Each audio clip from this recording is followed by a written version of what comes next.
जी अस्सलाम वालेकुम स्टूडेंट्स। आज पढ़ेंगे हैज़र्ड्स ऑफ इलेक्ट्रिसिटी। इसका मीनिंग है कि इलेक्ट्रिसिटी के जो ख़तरात हैं, तो उसमें आप इसमें दो किस्म के ख़तरात हैं, यानी major dangers of electricity are एक तो इलेक्ट्रिक शॉक है और दूसरा फायर है। इलेक्ट्रिक शॉक का मतलब है हमें करंट पड़ जाए, यानी हमारे बॉडी में से करंट पास हो जाए, इसे कहते हैं इलेक्ट्रिक शॉक। यानी कहते हैं ना अक्सर करंट पड़ गया उसको, तो वो इलेक्ट्रिक शॉक लगता है। और दूसरा फायर, समटाइम आग भी लग जाती है इसकी वजह से। और ये तो दो हैज़र्ड्स हो गए ना। और देखें अभी voltage of 50 volt and current 50 milliampere can be fatal. इसका मतलब है कि हमारे बॉडी से अगर 50 मिली एम्पेयर करंट पास हो और उसकी वोल्टेज 50 हो, तो इसकी वजह से ये हमारे लिए फैटल हो सकता है। फैटल जानलेवा कहते हैं, यानी हमारे लिए ख़तरनाक होगा ये। तो अब हम पढ़ेंगे कि ये इलेक्ट्रिक शॉक, एक ये हैज़र्ड है ख़तरा और दूसरा फायर है, ये किस वजह से होते हैं। जी, पहली वजह यह है कि इंसुलेशन डैमेज हो जाती है। ये इंसुलेशन ये होती है, जैसे ये देखें ना, ये वायर्स हैं, वायर के ऊपर ये प्लास्टिक की कवरिंग की हुई है, ये इंसुलेटर है।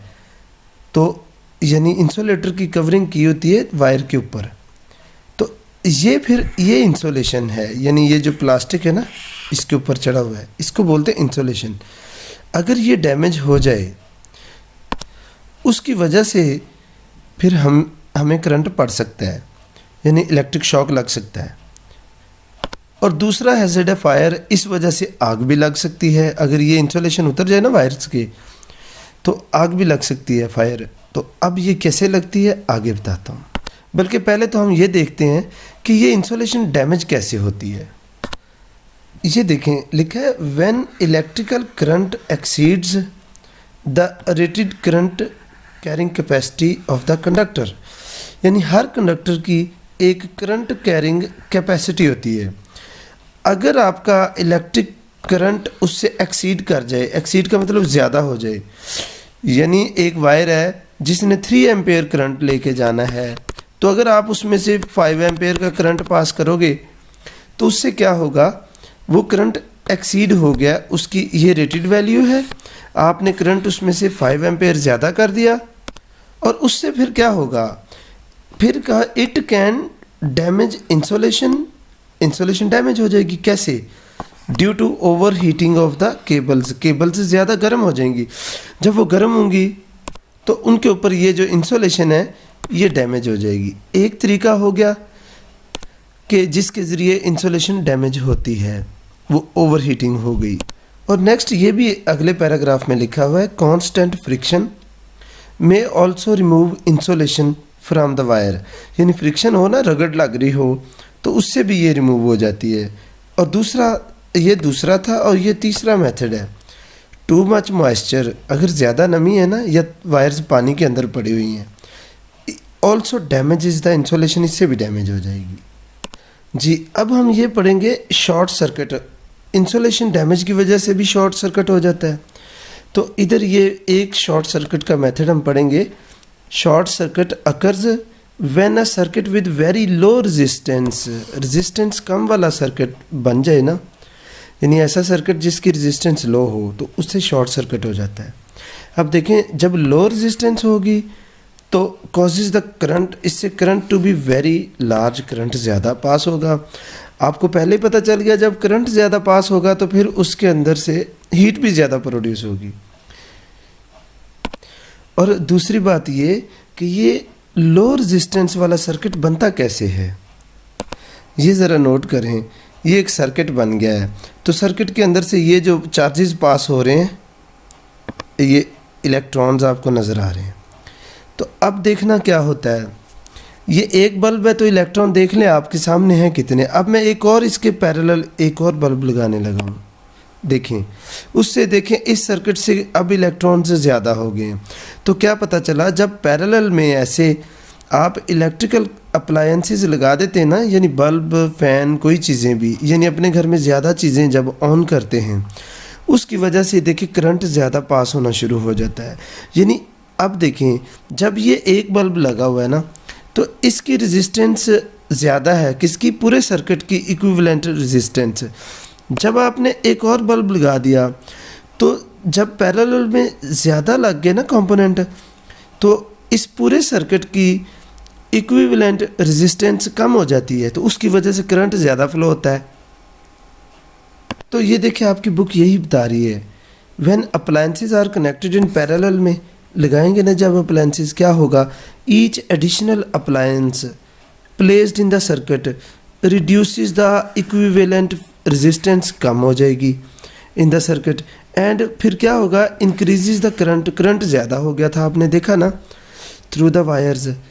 तो दिस एडिशनल करंट, ये जो ज़्यादा करंट है क्या करेगा, might produce enough thermal energy, ये थर्मल एनर्जी हीट को कहते हैं, हीट प्रोड्यूस हो जाएगी तो वो क्या करेगी, to melt the wires insulation, तो वायर के ऊपर जो इंसुलेशन है वो मेल्ट हो जाएगी। जब इंसुलेशन डैमेज हो गई तो which causes a short circuit, इससे शॉर्ट सर्किट हो जाएगा और इवन स्टार्ट अ फायर, आग भी लग जाएगी इसकी वजह से। अच्छा, एक और मेथड है शॉर्ट सर्किट, एक और तरीके से भी होता है, लिखा है short circuit can also occur when live wire and neutral wire come in direct contact, जब ये दोनों आपस में मिल जाए। ये देखें, ये लाइव वायर है और ये न्यूट्रल है, ये दोनों वायर्स जब आपस में मिल जाती है ना तो उससे भी देखिए स्पार्क है, ये शॉर्ट सर्किट इससे भी हो जाता है। जी देखें, अब ये तो प्रॉब्लम है, in order to avoid such situations, यानी आग ना लगे, शॉर्ट सर्किट ना हो, तो the wires carrying electricity should never be naked, यानी ये नेकेड नहीं होनी चाहिए, कवर्ड होनी चाहिए, rather they should be covered with good insulator, इनके ऊपर इंसुलेटर चढ़ा होना चाहिए। Such an insulation covered wire is called cable, यानी केबल्स यूज़ करनी चाहिए। एक और आपने पहले पढ़ लिया, फ्रिक्शन की वजह से और टू मच मॉइस्चर की वजह से भी इंसुलेशन डैमेज हो जाती है। तो ये बता रहे हैं इन सच सिचुएशंस, यानी जब फ्रिक्शन हो या मॉइस्चर हो, it is advisable to use a cable with 2 layers of insulation, यानी डबल लेयर वाली केबल यूज़ करें। ऐसी केबल यानी इधर भी इंसुलेशन हो और उसके बाहर आउटर सरफेस पे भी इंसुलेशन हो, तो डबल इंसुलेशन वाली केबल्स यूज़ करनी है। जी, दूसरे नंबर पे जो फॉल्ट है हमारा वो है डैम्प कंडीशन। डैम्प कंडीशन गीली कंडीशन को कहते हैं जब वेट पानी वगैरह हो। देखें, जब आपकी स्किन ड्राई है ना, इसकी रेजिस्टेंस बहुत ज़्यादा है, देखें 100,000 ओम्स है, यानी 1,00,000 ओम रेजिस्टेंस है। जब इतनी ज़्यादा रेजिस्टेंस है तो आपके बॉडी से करंट बहुत कम फ्लो करेगा, पास होगा। अच्छा, ये 100,000 या इससे भी ज़्यादा होती है resistance, but under damp condition अगर आपके हाथ गीले हैं यानी वेट इन्वायरमेंट है, resistance of human skin is reduced drastically to a few 100 ohms, यानी देखें पहले 100,000 ओम्स है, अब सिर्फ 100 ओम्स रहेगी, यानी 1,000 समझ ले आपकी रेजिस्टेंस हो जाएगी, बहुत कम होगी। तो इससे तो फिर आपके बॉडी से करंट ज़्यादा पास करेगा, तो ख़तरा ज़्यादा हो जाएगा।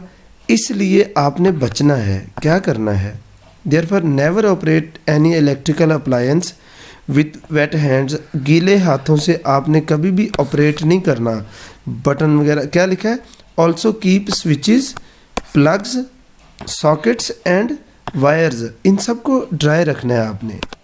देखें, ये स्विचेस होते हैं जिससे आप ऑन ऑफ करते हैं, और ये जो इस तरह की चीज़ें इन्हें सॉकेट्स बोलते हैं, ये सॉकेट्स हैं, इसको आप प्लग बोलते हैं। इन सारी चीज़ों को आपने ड्राई रखना है, गीली कोई भी चीज़ ना हो, तो फिर आपके लिए ख़तरा कम होगा। जी, अब हम इसको समराइज़ करेंगे। हमने 2 चीज़ें पढ़ी थी। मेजर डेंजर्स जो है ना वो इलेक्ट्रिक शॉक और फायर है। ये क्यों होती है, ये फॉल्ट्स की वजह से होती है। फॉल्ट्स कितने पड़े, 2, एक इंसुलेशन डैमेज था और दूसरा ये डैम्प्ड कंडीशंस था। और डैम्प कंडीशन में देखा ड्राई स्किन थी तो उसकी 100,000 ओम रेजिस्टेंस बहुत ज़्यादा, करंट कम पड़ेगा। और अगर आपकी डैम्प कंडीशन है यानी गीली स्किन है तो आपकी रेजिस्टेंस बहुत कम यानी 100 ओम रहेगी। इससे इलेक्ट्रिक शॉक का ख़तरा ज़्यादा हो जाएगा। तो हमने एक तो ये पढ़ लिया फॉल्ट, फिर हमने देखा इंसुलेशन डैमेज किस वजह से होती है। तो वो आपने देखा जब इलेक्ट्रिक करंट एक्सीड्स किससे, रेटेड करंट कैरिंग कैपेसिटी से ज़्यादा होगा, फिर ओवर हीटिंग हो जाती है, गर्म हो जाती है, उस वजह से मेल्ट हो जाती है इंसुलेशन। और इंसुलेशन डैमेज का दूसरा तरीका ये भी पढ़ा हमने, कांस्टेंट फ्रिक्शन से भी डैमेज होती है और टू मच मॉइस्चर से भी डैमेज। तो ये 3 मेथड थे इंसुलेशन डैमेज के। और फिर हमने पढ़ा शॉर्ट सर्किट। जो शॉर्ट सर्किट क्यों होता है? जब लो रेजिस्टेंस वाला circuit, when a circuit with very low resistance is formed. और ये कैसे बनता था? जब हम appliances are connected in parallel तो उससे रेजिस्टेंस कम होती है, करंट ज़्यादा होता है, तो उससे क्या होता है? इनफ थर्मल एनर्जी प्रोड्यूस होती है to melt the wiring, insulation damage हो जाती है। ये शॉर्ट सर्किट एक तो होती है इस वजह से। दूसरा शॉर्ट सर्किट किस वजह से होता है? जब न्यूट्रल लाइव वायर और neutral wires come in direct contact, एक दूसरे को टच कर जाएं तो ये हमारा क्वेश्चन पूरा हो गया हैजर्ड्स ऑफ इलेक्ट्रिसिटी वाला।